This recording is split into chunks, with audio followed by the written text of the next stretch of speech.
Assalamualaikum warahmatullahi wabarakatuh. Innal hamdalillahi nahmaduhu wa nasta'inuhu wa nastaghfiruh wa na'udzu billahi min shururi anfusina wa min sayyiati a'malina may yahdihillahu fala mudhillalah wa may yudlilhu fala hadiyalah. Asyhadu an la ilaha illallah wahdahu la syarika lahu ta'dhiman li sya'ni wa asyhadu anna nabiyyana Muhammadan abduhu wa rasuluhu da'i ila ridwani wa salawatullahi wa salamuhu alaihi wa ala alihi wa sahbihi wa man ittaba'ahum bi ihsan ila yaumiddin wa sallama tasliman mazida. Nas'alullaha azza wa jalla an yuwaffiqana lima yuhibbuhu wa yardahu, an yu'inana ala ta'atihi wa ijtinabi nawahihi, wa an yujannibana al-fitana ma dhahara minha wa ma batan, wa an yaj'alana Allahu mimman yastami'una al-qawla wa yattabi'una ahsanahu, wa an yu'allimana ma yanfa'una wa yazidana ilma. Allahumma ya muallima Ibrahim alimna, Allahumma ya mufahima Sulaiman fahimna, Allahumma faqihna fid din wa alimna ta'wil. Allahumma inna nas'aluka ilman nafi'a wa rizqan thayyiba wa amalan mutaqabbala.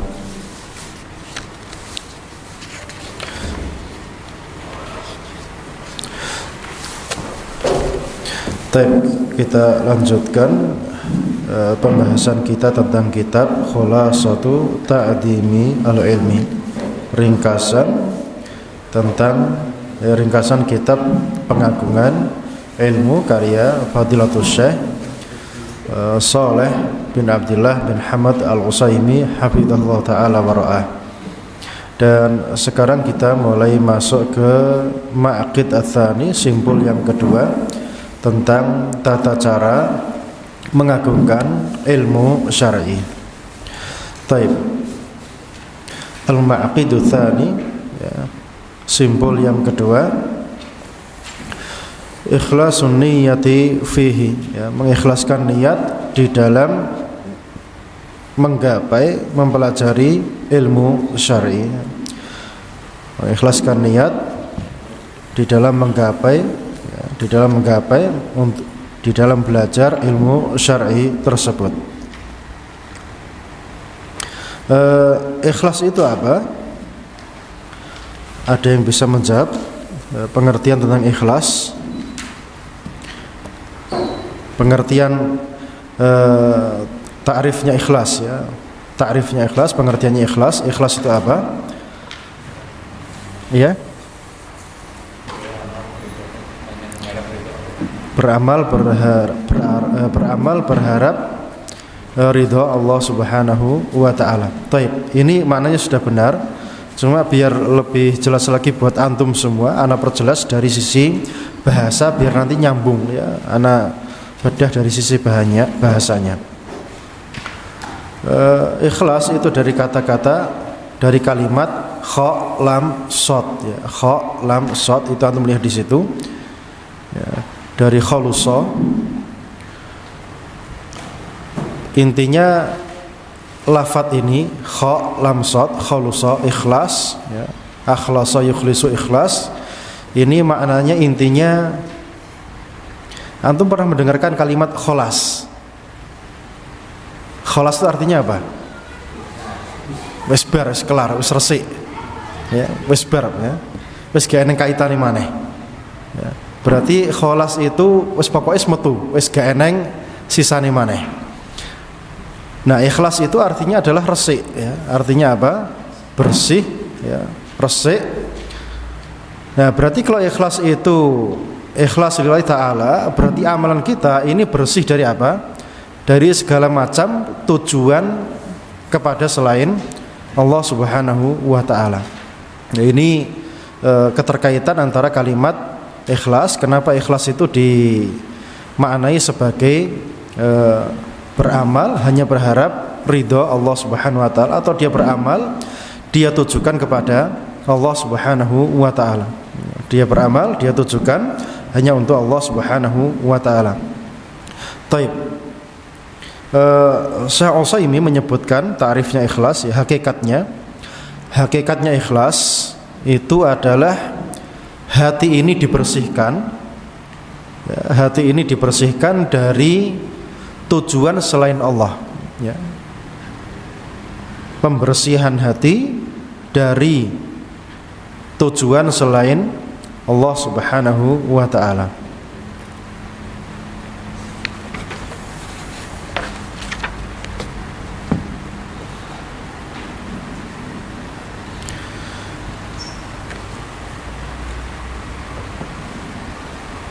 Makanya ada istilah istilah emas yang khalis, emas sing murni, ya.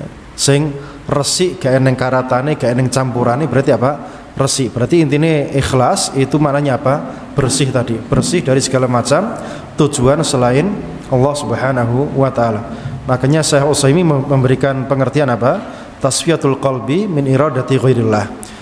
Pembersihan hati dari iradah, tujuan selain Allah Subhanahu wa ta'ala. Ini maknanya ikhlas, ya. Ini maknanya ikhlas.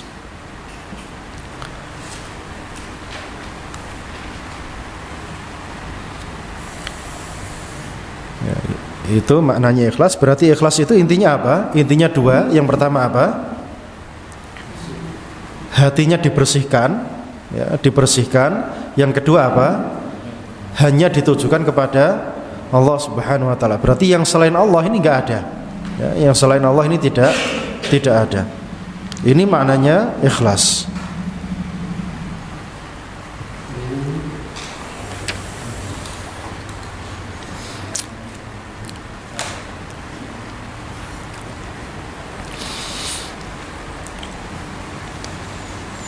Taib. Ya, berarti intinya ikhlas itu apa? Ada dua simbol tadi. Yang pertama pembersihan hati, yang kedua hanya ditujukan kepada Allah Subhanahu wa ta'ala. Berarti di dalam menuntut ilmu syar'i, sifat ini harus ada pada diri kita, ya, sifat ini harus ada pada diri kita. Jazakumullah khairan. Berarti di dalam menuntut ilmu syar'i tidak boleh ada tujuan selain Allah Subhanahu wa ta'ala. Berarti tujuan selain Allah Subhanahu wa ta'ala itu tujuan apa? Tujuan yang sifatnya duniawi. Karena kalau tujuan itu bukan duniawi, berarti apa? Dia lillahi ta'ala. Tujuan duniawi seperti pokoknya saya pengen lebih hebat daripada dia. Intinya kan tetap pengen cari apa? Pengen pintar ilmu syar'i. Cuma dia pinternya tadi tujuannya apa? Pengen lebih hebat daripada kawan yang dulu seangkatan misalnya. Podo-podo SMA kok saiki kono luweh pinter bahasa Arab cah. Wes aku tak melok belajar bahasa Arab ben ora kalah saingan karo sing biyen dadi kancaku. Mosok biyen aku ranking 1, ku ranking 2, ranking 15 misalnya, kok saiki luweh pinter iku misalnya. Berarti ini tujuannya sudah tujuan duniawi.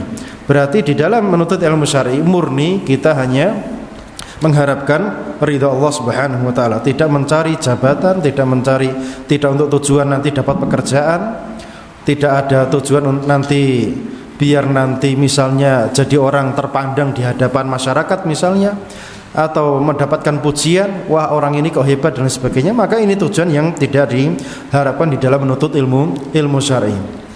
Taib. Inna ikhlas al-amal, ya, saat temene ikhlas, mengikhlaskan amalan, ya. Asasu qabuliha, itu pondasi diterimanya amal ibadah tersebut. Wasullamu usuliha, dan dia adalah tangga untuk bisa sampai kemana? Sampai kepada Allah Subhanahu wa ta'ala, sampai kepada Allah Subhanahu wa ta'ala. Karena kalau tidak ada ikhlas alias syirik atau tujuan yang lain, maka orang itu tidak akan sampai kepada Allah Subhanahu wa ta'ala. Bagaimana bisa sampai kepada Allah Subhanahu wa ta'ala? Ya, misalnya nanti di akhirat, orang kalau berbuat syirik sampai kepada Allah atau tidak? Tidak akan sampai. Orang kalau sudah masuk ke neraka kira-kira berjumpa Allah atau tidak? Tidak. ya, tidak berjumpa. Orang masuk surga nanti berjumpa Allah, iya, berjumpa dan nanti bisa memandang wajah Allah Subhanahu wa taala. Berarti orang-orang yang ikhlas itu nanti akan sampai kepada Allah Subhanahu wa taala. Adapun orang-orang kafir, orang-orang yang tidak beriman kepada Allah Subhanahu wa taala, tidak ada keikhlasan, maka mereka tidak sampai kepada Allah Subhanahu wa taala. Jadi intinya ikhlas ini asas untuk diterimanya amal kebajikan kita. Dan amal tadi ada 3, amal hati, amalan lisan, dan amalan anggota badan. Ini semuanya tidak akan diterima tanpa ada ikhlas, ya, tanpa ada keikhlasan. Wa sullamu wusuliha, dan dia adalah sulam, tangga untuk bisa sampai kepada Allah Subhanahu wa taala. Qala ta'ala, Allah taala berfirman, wa ma umiru, ya, dan tidaklah mereka itu diperintahkan illa liya'budullah, kecuali untuk menyembah Allah, illa liya'budullah, ya, kecuali untuk menyembah Allah Subhanahu wa taala, mukhlisina lahuddin, ya, mukhlisina lahuddin. Mukhlisin ini sifat orang-orang yang beribadah tadi. Jadi mereka beribadah harus dengan sifat ikhlas. Wa ma umiru, dan tidaklah mereka diperintahkan illa liya'budullah, kecuali hanya untuk beribadah kepada Allah Subhanahu wa taala, mukhlisin, dengan keikhlasan. Lahuddin, ya, jadi agama ini kan amalan, ya, agama kita itu isinya adalah ucapan dan amal. Itu agama kita. Ini dipersembahkan kepada siapa? Lahu, kepada Allah Subhanahu wa taala. Jadi agama, ucapan dan amalan kita ini semuanya lillahi taala. Harus berisi keikhlasan. Hunafa di sini maknanya tidak melenceng, ya, tidak melenceng. Maksudnya apa? Ya. Ini jalan yang lurus, ya, jalan yang lurus. Ini maknanya adalah jalan yang sirat mustaqim, ya. Jalan yang lurus itu maknanya apa? Sirat mustaqim. Nah, hanif ini misalnya di sana ada kesyirikan, ada maksiat, ada bid'ah, maka orang yang hanif ini belok kepada siapa? Kepada Allah Subhanahu wa taala. Jadi orang-orang pada berbuat kesyirikan, berbuat bid'ah, berbuat kekufuran, maka dia melenceng sendiri, melenceng kepada perintahnya Allah Subhanahu wa taala. Ini sifatnya orang-orang beriman, hunafa. Hunafa artinya apa? Al-ma'il 'anis syirk, yang melenceng dari perbuatan kesyirikan. Itu maknanya hunafa. Hanif itu maknanya adalah al-ma'il 'ani asy-syirk, yang melenceng dari perbuatan kesyirikan. Jadi intinya ayat ini bagaimana? Intinya ayat gini, bahwasanya mereka tidak diperintahkan kecuali hanya untuk beribadah kepada Allah Subhanahu wa taala, dan sifat ibadahnya apa? Harus dengan keikhlasan, mukhlisina lahuddin, ikhlas lahu kepada Allah, ad-din, yaitu agama kita, dan agama kita isinya adalah ucapan dan perbuatan. Hunafa, dan kita juga harus apa? Melenceng dari jalan kesyirikan, menuju kepada jalannya Allah Subhanahu wa taala. Agama kita itu isinya qaul dan amal. Ini sudah dibahas. Iman itu kan qaul dan amal, ucapan dan perbuatan. Ucapan hati, ucapan lisan, perbuatan hati, perbuatan lisan, perbuatan anggota badan. Sudah pernah ya dibahas ya?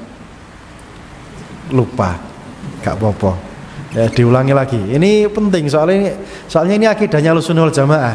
Kalau mengatakan iman itu cuma qaul tok, ya, qaul saja, ya ini sama dengan Murji'ah dan Karomiyah. Kalau mengatakan iman itu cuma ma'rifat tok, ya berarti akidahnya siapa? Akidahnya Jahmiyah. Loh, bahaya kan? Berarti Ahlussunnah kudu ngerti pengertian iman dalam koridor akidah Ahlussunnah wal Jamaah. Iman itu ucapan dan amalan. Kalau iman itu amalan tok, berarti akidahnya siapa?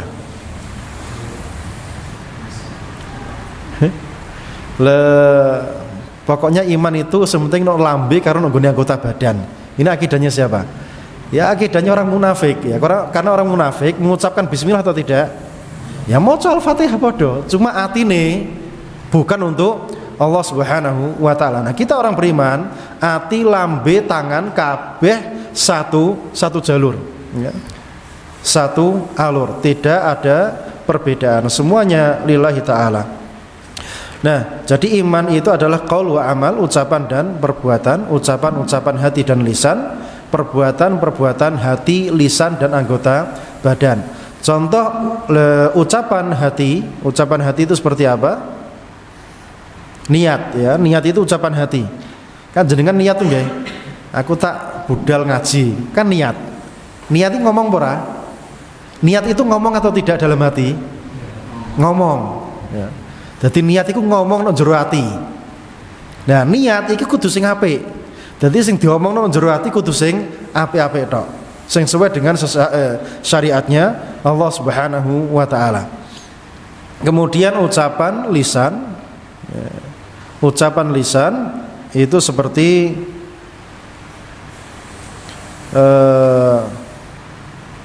alhamdulillahirabbil alamin dan seterusnya. Ini adalah ucapan lisan. Amalan hati itu seperti apa? Amalan hati juga beramal, hati juga beramal. Apa amalan hati itu? Ya ikhlas. Ya, ikhlas kan di hati juga.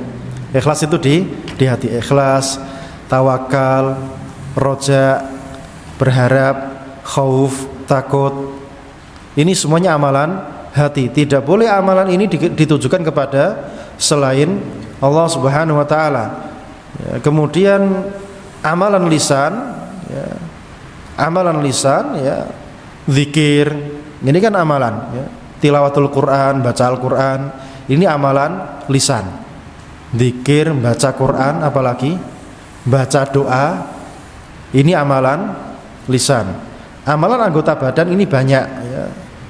Salat ya, sujud, rukuk, sedekah dan yang lain-lain, ini amalan anggota badan ya, jadi agama kita itu isinya tadi ya, isinya perkara-perkara tadi ya, perkara yang 5 tadi: ucapan hati, ucapan lisan, amalan hati, amalan lisan dan amalan anggota badan.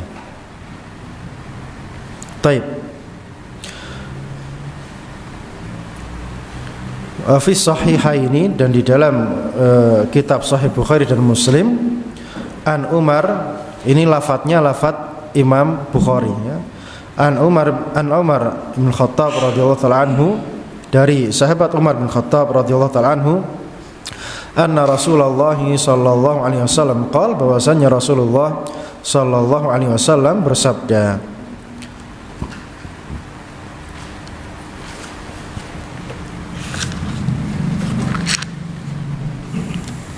al-a'malu bin niyah ya.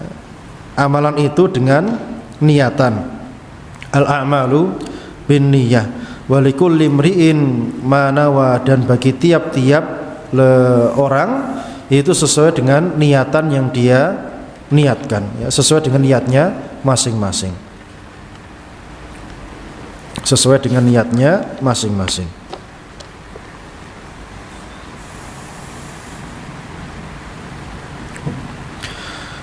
Wa ma sabaqa man sabaqa wala wasala man wasala, dan tidaklah mendahului siapa yang telah mendahului, wala wasala man wasala, dan tidaklah sampai siapa orang yang sampai, minas salaf, dari kalangan para pendahulu as-solihin yang soleh, illa bil ikhlas, kecuali dengan ikhlas, lillahi rabbil alamin, ikhlas lillah, untuk Allah Rabbul Alamin, Rabb semua alam, Rabb semua alam. Semesta alam itu apa? Ini kayaknya sudah pernah bahas juga. Sudah ya. Jadi alam ya. Iya ya, yang kajian Ahad yang duha itu ya. Jadi alam itu adalah al-afrad al-mutajanisah, yaitu makhluk Allah yang punya kembaran banyak.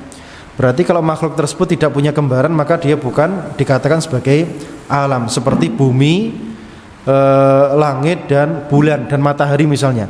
Ada gak yang mengatakan matahari itu sebagai alam? Kan kita tidak pernah mendengarnya. Jadi alam itu untuk makhluk-makhluk yang punya kembaran. Manusia ini banyak jumlahnya, maka dikatakan sebagai alam manusia.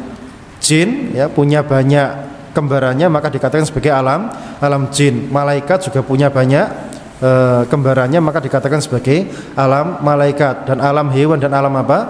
Alam tumbuh-tumbuhan. Nah yang selain ini maka tidak dikatakan sebagai alam, ya tidak dikatakan sebagai alam. Jadi intinya di paragraf ini bahwasanya orang-orang soleh, orang-orang salaf as-soleh, mereka bisa sampai kepada derajat yang begitu tinggi, pada derajat yang sampai hari ini kita masih menyebut-nyebut nama mereka. Itu karena apa? Karena keikhlasan yang ada di dalam hati mereka. Ya contoh sebutkan ulama yang zaman dahulu kita masih mengenalnya sampai zaman sekarang. Contohnya imam mazhab yang 4, Abu Hanifah, Imam Malik, Imam Syafi'i, Imam Ahmad. Ini semuanya orang-orang yang telah meninggal, dan kita mengenali mereka semua sebagai para imam madhab, imam yang menyampaikan agama Islam kepada seluruh kaum muslimin. Dan bisa dikatakan hari ini tidak ada madhab, metode beribadah, metode beramal kecuali dari 4 madhab yang tersisa ini. Jadi jenengan beramal apapun Pak, amalan jenengan apapun, itu tidak lepas dari 4 madhab ini. Contoh sendakep, sama sendakep ya pas sholat. Sendakep ini orang Indonesia kan rata-rata seperti ini ya. Kalau orang Saudi rata-rata di bawah nengisore udel ya, nengisore udel. Ini metode siapa? Ini ijtihadnya Imam Syafi'i, dan yang di bawahnya pusar ini adalah ijtihadnya Imam Ahmad bin Hanbal rahimahullah ta'ala. Jadi mereka sampai kepada derajat keimaman ya, imam ahlus sunnah wal jamaah misalnya, itu tidak sampai pada derajat seperti itu kecuali apa? Karena ikhlas yang sangat kuat kepada Allah subhanahu wa ta'ala. Jadi mustahil orang itu namanya kekal abadi di alam dunia ini tanpa keikhlasan ya.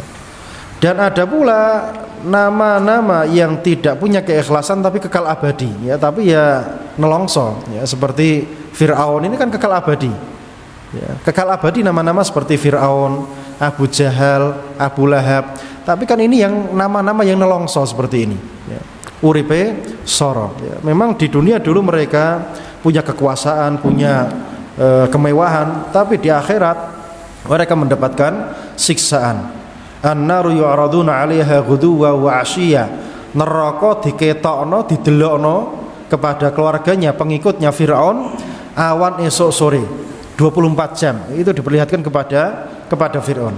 Tetapi orang-orang baik itu mereka disebutkan nama-nama mereka karena perbuatan baik mereka, dan tidak mungkin itu bisa kekal sampai sekarang tanpa keikhlasan kepada Allah subhanahu wa ta'ala. Imam Malik rahimahullah ta'ala pernah ditanya ya, kenapa anda menulis kitab Al-Muwatta, kitab yang berjudul Muwatta ini wis belajar ibaratnya bahasa kita. Beliau menjawab ringan, maka nalillahi abqa, apa sing kanggo Gusti Allah iku bakal sisa, bakal awet, bakal kekal abadi. Dan benar sekarang di antara Muwatta yang begitu banyak, yang tersisa adalah kitabnya Imam Malik rahimahullah ta'ala. Dan kitab Muwatta ini menjadi umdah, menjadi pondasi para ulama hadis setelahnya. Jadi Imam Malik, Imam Bukhari, Imam Muslim dan yang lain-lain ini tidak bisa lepas dari kitab Al-Muwatta'nya Imam Malik rahimahullah ta'ala. Baik. Qala Abu Bakar Al-Marudhi ya,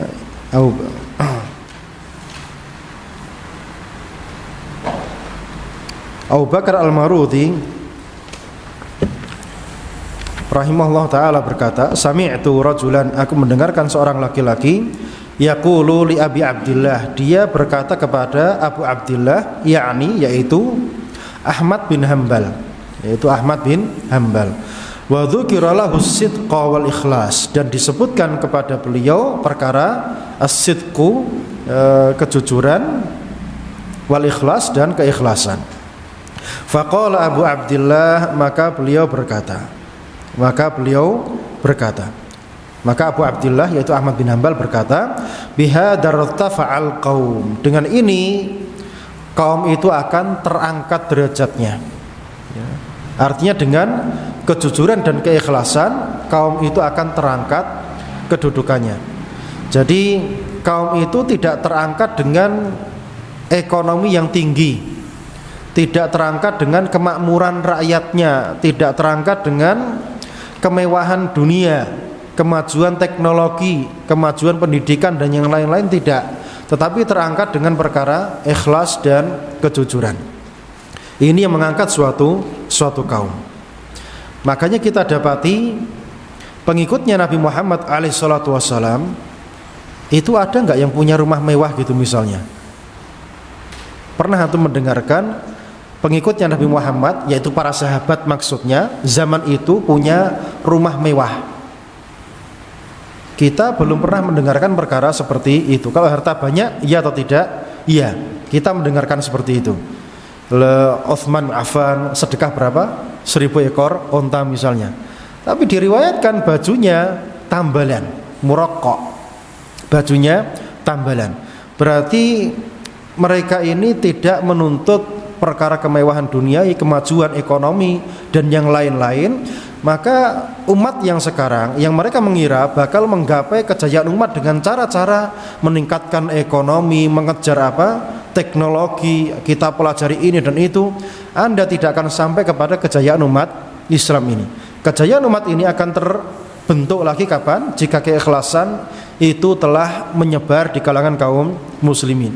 Dengan adanya kesyirikan yang menyebar di mana-mana, kemudian keikhlasan belum tertanam di dalam jiwa-jiwa kaum muslimin, maka Anda jangan berharap kejayaan itu diraih oleh kaum muslimin.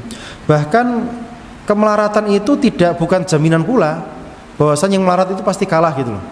Ya, ini yang bukti yang terbaru apa? Sing Afghanistan misalnya. Sugih gak karo-karuan diusir wong melarat misalnya. Ini kan bukti, ya, contoh. Jadi intinya melarat, rong karon kalahan, ya. Bisa jadi yang melarat tadi mereka menangan. Yang jadi bukti yang paling agung adalah para sahabat Rasulullah Sallallahu Alaihi Wasallam. Bagaimana para sahabat radhiyallahu anhum, mereka hidupnya kebanyakan melarat. Sing sugih karo saiki. Sama iso nyebutno sahabat Nabi sing sugih. Bisa dihitung dengan jari. Berarti dari sekian ratus ribu, dari 100.000 lebih sahabat Nabi yang tersisa ketika Nabi wafat alaihissalatu wassalam, itu yang kaya raya kena dihitung driji. Utsman bin Affan, siapa lagi? Abdurrahman bin Auf. Sing terkenal kan loro iki ta. Ya, sing terkenal cuma dua ini. Berarti menunjukkan apa? Sahabat rata-rata melarat. Sampai Abu Hurairah radhiyallahu taala anhu sing meriwayatkan hadis sing paling akeh, itu sampai lesu ra duwe panganan, sampai ndelosor di masjid Nabi. Wis ndelosor di apa nang ya dipasangi sikil. Sopo kowe gitu, sampai di seperti itu kan. Jadi intinya para sahabat ini orang-orang yang ekonominya kebanyakan melarat. Bahkan baju-baju mereka kebanyakan itu ditambal. Tetapi yang seperti ini Nabi mengatakan ketika perang Khandaq, ketika memukul batu yang besar, kemudian watu nek gede diantem palu gede banter, iku mekan to ora? Mekan. Nah, ini dipukul oleh Nabi, mekan. Nabi berkata apa? Iki kekaisaran Romawi akan ditaklukkan. Kemudian mukul lagi, ceter, kemudian muncul api, kemudian disebutkan apa? Ini Kisra Persia bakal ditaklukkan. Wong munafik guyu. Diguyu karo munafik, tapi kenyataannya apa? Sakbari Umar bin Khattab berkuasa radhiyallahu taala anhu, 2-15 tahun Kanjeng Nabi wafat, Persia dibabat habis. Wong melarat sing apa? Sing membasmi Persia, padahal Persia negara yang kaya raya, emasnya sak pirang-pirang, tentarane atusan ewu, dibabat habis oleh pasukan yang melarat. Berarti apa? Anda jangan mengejar kemewahan dunia untuk kejayaan umat Islam. Ya, jadi intinya dengan dua perkara ini kaum itu akan terangkat derajatnya. Wa innama yanalul mar'ul ilma ala qadri ikhlasihi. Dan sesungguhnya seseorang itu akan mendapatkan ilmu, yanalu mendapatkan, meraih, jupuk ya, jupuk. Nala yanalu itu jupuk ya. Al ilma, ilmu syar'i tadi ala qadri ikhlasihi, sesuai dengan kadar keikhlasannya, sesuai dengan kadar keikhlasan masing-masing. Berarti orang itu semakin tinggi keikhlasannya, semakin dapat banyak warisan Nabi SAW. Berarti semakin rendah keikhlasannya, berarti semakin berkurang kadar warisan tadi yang dia dapatkan. Jadi seperti yang saya sampaikan, ilmu ini adalah warisan Nabi SAW. Namanya warisan yang diberikan kepada siapa saja, maka siapapun berhak mengambilnya. Kita berhak mendapatkannya atau tidak? Berhak. Jadi warisan ini tidak hanya kepada keturunannya Nabi SAW, tapi siapapun boleh. Sampai orang kafir tidak boleh, Pak. Orang kafir ada nggak yang jadi ulama? Ulama Islam misalnya. Orang kafir jadi ulama Islam eneng pora? Ada. Wong kafir pun nek belajar ilmu agama Islam jadi ulama. Ya cuma dia masih kafir, masih kafir. Jangan ngertos sing nang Indonesia misalnya senok hargonya. Senok hargonya. Sing belajar sejarah mesti ngerti iki. Pernah dengar ya? Christian senok hargonya. Zaman Belanda dijadikan sebagai mata-mata untuk disusupkan ke dalam barisan kaum muslimin di Indonesia. Dikirim ke Mekah belajar Islam, dikirim pulang ke Aceh, kemudian untuk menjadi mata-mata. Dan orang ini ketika hendak mati dia gila, lupa ingatan, dan ketahuan itu di perpustakaannya Belanda sana. Ketahuan kalau orang ini ternyata adalah apa? Misionaris. Dan dia berfatwa dengan fatwa Islam. Ya, berfatwa dengan fatwa Islam. Jadi intinya ini warisan. Siapapun bisa mendapatkannya. Siapapun oleh jupuk gitu loh maksudnya. Siapapun oleh jupuk. Nah, karena ini warisan yang terbuka, maka sing wadahe paling gede, sing paling oleh akeh. Nah, wadah yang gede ini bagaimana bisa, kan sitok oleh cilik, sitok wadahe cilik, sitok wadahe gede, enek sing gede. Nah, bagaimana kita bisa mengatakan wong ki adahe gede padahal kan kabeh menungsa wae padha gedene. Rata-rata dhuwure kurang 1 meter 1,7 misalnya, 1,6. Tapi kok sing ki oleh akeh iki oleh saiki, sebabnya apa? Ternyata karek atine masing-masing. Nek ikhlas gede berarti iki adahe iso oleh akeh terhadap warisan Nabi SAW. Wal ikhlasu fil ilmi yaqumu ala arba. Waktune meh ra cukup. Tak kebuti. Wal ikhlasu fil ilmi yaqumu ala arba'ati usul. Dan ikhlas di dalam menuntut ilmu syar'i itu dibangun di atas 4 pondasi. Biha tatahaqqaqu niyyatul ilmil muta'allim. Dengan 4 pondasi ini tatahaqqaq, maka akan terwujud niyatul ilmi, niat ilmu syar'i tadi lil muta'allim, bagi orang yang belajar, idza qasadaha, jika dia ingin mendapatkannya. Al awal yang pertama, 4 pondasi tadi apa? Jadi ikhlas di dalam ilmu syar'i, di dalam belajar ilmu syar'i itu 4 ya. Perkara ikhlas yang harus kita bangun di dalam dada kita, di dalam hati kita, ini 4 pondasi. Nek gak 4 pondasi ini berarti gak jenenge dudu ikhlas ya. Nah, apa 4 pondasi ini? Yang pertama, raf'ul jahli an nafsihi. Dia ingin mengangkat kebodohan dari dirinya. Maksudnya mengangkat kebodohan dari diri kita ini apa maksudnya? Bita'rifiha ma 'alaiha minal ubudiyat. Bita'rifiha, memperkenalkan kepada diri kita ini ma'alaiha, apa yang menjadi kewajiban dia, minal ubudiyah, dari perkara-perkara ubudiyah. Jadi kita ini semuanya perlu mengetahui tata cara beribadah kepada Allah itu piye. Wa iqafiha, dan menjadikan diri ini berhenti ala maqasidi, di atas tujuan Al-amri wan nahyi, perintah dan larangan. Di atas tujuan perintah dan larangan. Maksudnya apa? Mengangkat kebodohan dari diri kita. Kita harus mengenal piye carane beribadah kepada Allah Subhanahu wa taala. Sing kedua, ben ngerti halal karo haram. Ben ngerti perintah karo larangan. Apa sing diperintahno Gusti Allah, apa sing dilarang. Nek gak belajar agama gak ngerti. Berarti kita harus belajar agama Islam ini biar kita tahu piye caranya mendekatkan diri kepada Allah Subhanahu wa taala, dan supaya kita tahu perintah Allah iku apa wae, sing dilarang Gusti Allah iku apa wae.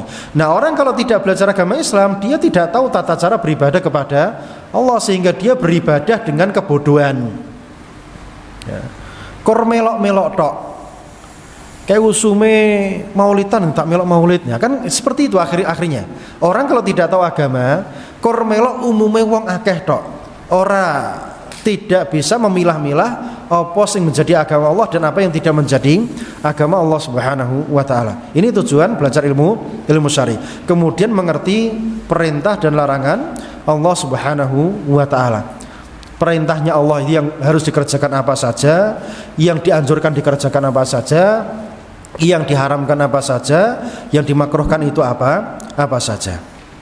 Yang kedua, setelah mengangkat kebodohan dari diri kita, kan kita sekarang tujuannya apa? Ben ngerti agama. Ben ngerti agama itu seperti apa? Akidah iku piye, fikih itu piye, ibadah iku piye, muamalah itu seperti apa, fikih nikah itu seperti apa, makanan yang halal itu apa, makanan yang haram itu apa, semuanya kita pelajari. Hewan yang najis itu apa, hewan yang halal itu apa, kita pelajari. Kemudian setelah kita pelajari, yang kedua raf'ul jahli anil khalqi, maka ini kita tularkan kepada manusia yang lainnya.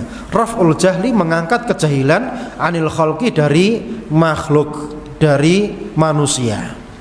Bita'limihim, dengan mengajarkan kepada mereka, bita'limihim, dengan mengajarkan kepada mereka, wa irsyadihim, dan menunjukkan kepada mereka, lima fihi,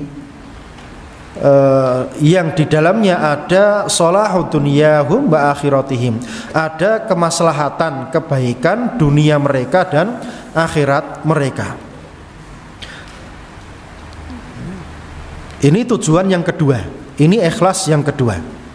Ya, pondasi ikhlas yang kedua. Berarti apa? Mengajari manusia perkara agama yang isinya apa? Menunjukkan perkara-perkara yang isinya adalah maslahat kebaikan dunia dan kebaikan akhirat. Karena agama kita ini tidaklah mengajarkan kecuali apa? Semua maslahat dunia itu diajarkan di dalam agama kita. Semua mudarat yang ada di dunia ini, agama kita sudah mewanti-wantinya, jangan dikerjakan. Zina itu mudarat atau tidak? Mudarat. Ya, dia mudarat. Adanya jam berapa?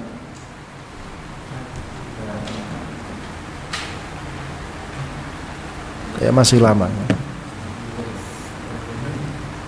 Baik. Jadi agama kita itu isinya adalah maslahat duniawi dan ukhrawi. Itu agama kita. Jadi semua yang diperintahkan oleh agama kita, yang diperintahkan oleh Allah Subhanahu wa taala, semuanya baik untuk urusan dunia dan baik untuk urusan akhirat. Berarti orang itu kalau tidak alias melanggar agama kita, pasti tidak mendapatkan apa? Kebaikan dunia. Walaupun di mata dia ini sebuah kebaikan. Ngerayuk donyone negara saakeh-akeh. Kan leh duit akeh tuh nggih. Kena digawe rekreasi, kena digawe melayu dan sebagainya. Padahal ini mudarat. Digodaki wong akeh misalnya. Dhek uripe ra aman, kuwatir ditangkap KPK misalnya, dan yang lain-lain. Jadi intinya menyelisihi agama Islam itu pasti dia mudarat, walaupun di mata manusia dia seolah-olah dia kebaikan. Jadi kita wajib yakin kabeh sing diperintahno Gusti Allah mesti isine apik. Kabeh sing dilarang Gusti Allah mesti isine elek. Elek no donya, elek no akhirat. Sing diperintah apik no donya, apik no akhirat. Itu agama kita. Berarti orang kalau berada di atas agama Islam, pasti kehidupan dunia dia juga baik, kehidupan akhirat dia juga baik. Yang ketiga, ihya'ul ilmi wa hifdhuhu minad doya. Tujuan kita belajar itu untuk menghidupkan ilmu dan menjaganya dari hilang. Berarti bagaimana cara menghidupkan ilmu dan menjaganya dari hilang tadi? Diajarkan kepada manusia sehingga nanti ada yang mencatat dan menyampaikannya lagi kepada manusia yang lain, sehingga apa? Agama tetap terjaga, tidak hilang. Kalau manusia satu kampung misalnya nggak ada yang belajar agama Islam, kira-kira Islam akan tersisa atau tidak? Lambat laun akan hilang. Ya, contohnya seperti suku Baduy yang ada di Banten. Ya, mereka dari lafaz-lafaz yang mereka gunakan di dalam ibadah itu peninggalan Islam. Tetapi gara-gara tidak belajar Islam, akhirnya apa? Mereka tidak mau mengakui bahwasanya mereka adalah kaum muslimin. Hilang atau tidak? Jawabannya hilang. Berarti agama ini terjaga dengan apa? Dengan mempelajari agama Islam itu sendiri. Yang keempat, al-amalu bil ilmi. Tujuannya adalah mengamalkan ilmu yang kita dapatkan.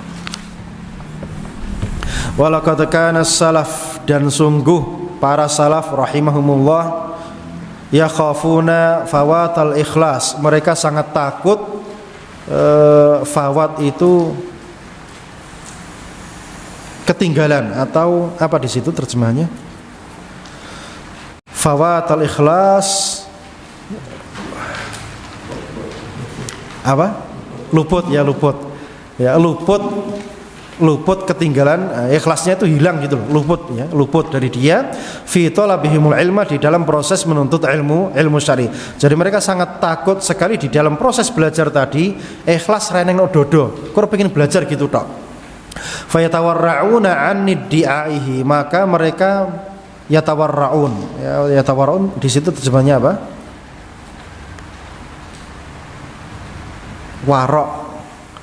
Warok itu diterjemahkan hati-hati di situ.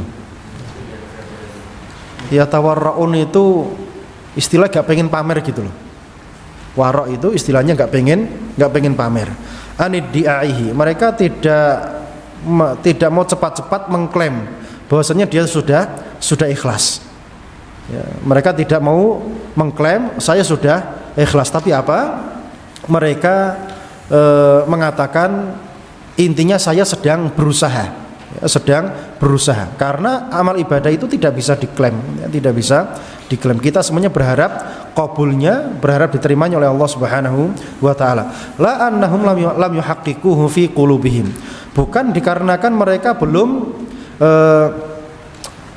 mewujudkannya di dalam hati-hati mereka. Jadi para salaf, mereka saking takutnya ikhlas tadi itu sempat tidak ada di dalam hati mereka, sampai-sampai mereka tidak mau mengklaim ikhlas itu ada di dalam diri mereka. Ya. Jadi pas belajar tiba-tiba males, ya ini kan otomatis ikhlasnya kan jadi berkurang. Maka mereka tidak mau mengklaim, ya, atau ada pikiran yang lain misalnya, ya, terbesit pikiran yang lainnya.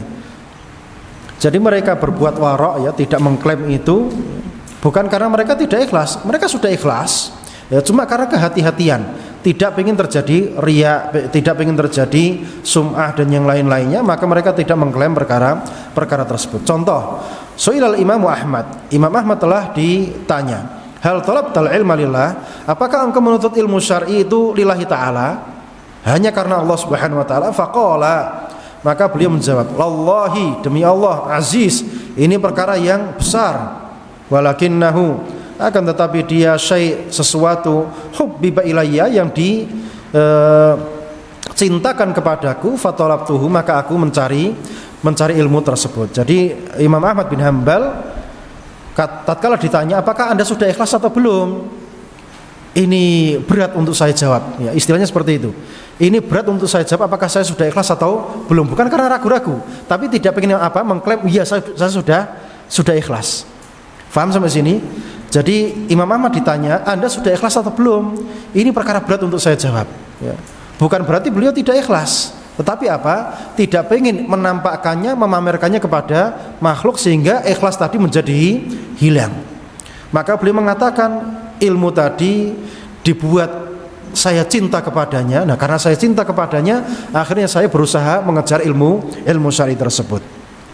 Wa yanbaghi liqasidis salamati, dan hendaknya bagi orang yang ingin mendapatkan keselamatan an yatafaqqada hadzal asla, untuk benar-benar senantiasa merasa kehilangan pondasi ini, wahwal ikhlas, dan dia adalah ikhlas fi umurihi kulliha, di semua perkara dia, daqiqiha, yang detail, wa jaliliha, dan yang besar, wa sirriha, rahasianya, wa alaniha, dan terang-terangannya, wa yahmilu ala hadza tafaqqudi syiddatu mu'alajatin niyyah, dan bagaimana orang itu bisa benar-benar merasa senantiasa kehilangan ikhlas ini terus adalah dengan cara senantiasa berusaha mengobati niat yang ada di dalam hatinya. Qala Sufyan Tsauri berkata, ma'alajtu syai'an, aku tidak pernah mengobati sesuatu asyadda alayya, yang lebih berat atas diriku ini, min niyati, melebihi mengobati niatku, li'annaha tataqallabu alayya, dikarenakan niat tadi senantiasa bolak-balik, ya. Bal qala Sulaiman al-Hashimi, bahkan Sulaiman al-Hashimi berkata, rubbama uhaditsu bi haditsin wahid wa li niyah, barangkali aku menyampaikan satu hadis dan aku punya niat, fa idza ataitu ala ba'dihi, maka tatkala aku menyampaikan baru separuhnya saja, taghayyarat niyati, niatku berubah. Fa idzan, maka karena itu al haditsul wahid, satu hadis saja, yahtaju ila niat, dia butuh niat yang banyak. Kan tadi menyampaikan hadis, ternyata di tengah-tengahnya niatnya terputus. Berarti satu hadis saja butuh niat yang banyak, niat ikhlas yang banyak, yang bersambung sampai kelar disampaikan.